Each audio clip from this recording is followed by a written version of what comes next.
En début de journée, on avait fait une bodega donc, avec une animation gypsy et bien sûr notre traditionnel grand aioli, même si je regrette qu'il ait manqué du monde et surtout des Port-Saint-Louisiens à cette fête.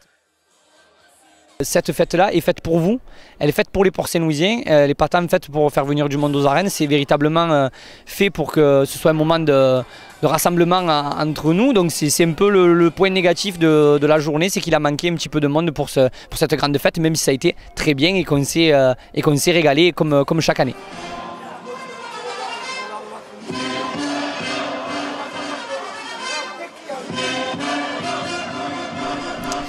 Pour ceux qui n'ont pas l'habitude de la course camarguaise, donc la course camarguaise c'est un taureau âgé pour nous les courses à l'avenir entre 6 et 10 ans qui court 15 minutes. Donc les raseteurs sont armés d'un crochet en acier et ils doivent lever des attributs qui sont sur la tête du taureau.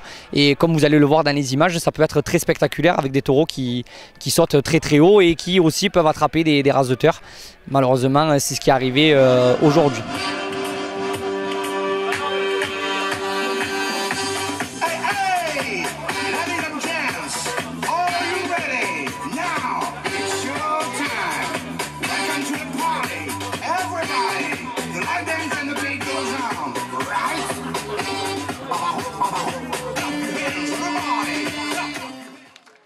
Il y avait du monde quand même dans les gradins, il ne faut pas se fier à l'aspect de vide qu'il y a dans les arènes de Port-Saint-Louis parce qu'elles peuvent contenir quand même jusqu'à 2500 places, donc c'était assez grand.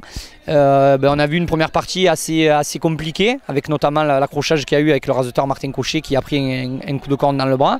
Un deuxième taureau un peu plus sérieux qui a sélectionné, donc qui s'est un peu plus tenu dans les planches, c'est ce que ça veut dire. Et puis Escobar d'Amana de Bon qui a été le premier taureau spectaculaire on va dire, qui a commencé à sauter et à enflammer un peu les gradins. En quatrième, un taureau qui connaît bien la piste, Vantadis de Halar, qui aurait pu prétendre au prix aujourd'hui aussi, qui a fait sa course comme il a fait souvent avec des anticipations et des coups de barrière. Ouranos de la Garde qui a montré toute l'étendue de la qualité du taureau Camargue, c'est-à-dire la vaillance et l'esprit du combat. Les taureaux Camargue sont comme ça, ce sont des taureaux vaillants et c'est ce qu'il a fait aujourd'hui. Alors même s'il y a des moments où il y a des baisses de régime, c'est normal. Il faut se mettre à la place des taureaux, il y a beaucoup de courses et de pression, donc ça fait quand même puiser de l'énergie chez les taureaux. Et puis le vainqueur du jour, Artalé, la manade de Laurent, pour ceux qui ne connaissent pas, la manade de Laurent qui est une très grande manade, et Artalé comme Aragon qui était venu au mois de mars, a fait une très grande course lui aussi, avec plein de coups de barrière, plein de sauts après l'homme qui a enthousiasmé les arènes de Port-Saint-Louis, et c'est pour ça qu'on vient aux arènes, c'est pour ce genre de moment-là, avec Artalé de Laurent qui a fait un très bon quart d'heure, et puis ensuite Uruvo qui a fait ce qu'on lui a demandé, c'est-à-dire une envolée et ses 3-4 coups de barrière appuyés. Donc voilà, la mission est remplie. Les raseteurs ont raseté quand même dans un rythme assez important, c'est ce qu'il faut signaler, même si à certains moments aussi ils ont marqué un peu le pas, mais on est au mois de juillet, en piste il fait presque 40 degrés, donc c'est assez compliqué. Et puis bien sûr on a une pensée pour Damien Martin Cochet qui a pris un coup de corne dans le bras. Donc voilà, mission accomplie pour le Taureau Club encore une fois. Et comme je le dis tout le temps, venez aux arènes, venez découvrir cette tradition. Vous avez la chance d'avoir un spectacle vivant et unique à Port-Saint-Louis, donc profitez-en. Merci beaucoup à PSL TV qui nous permet de aussi en parler beaucoup de nos courses camarguaises et de ce que nous faisons. Merci à tous.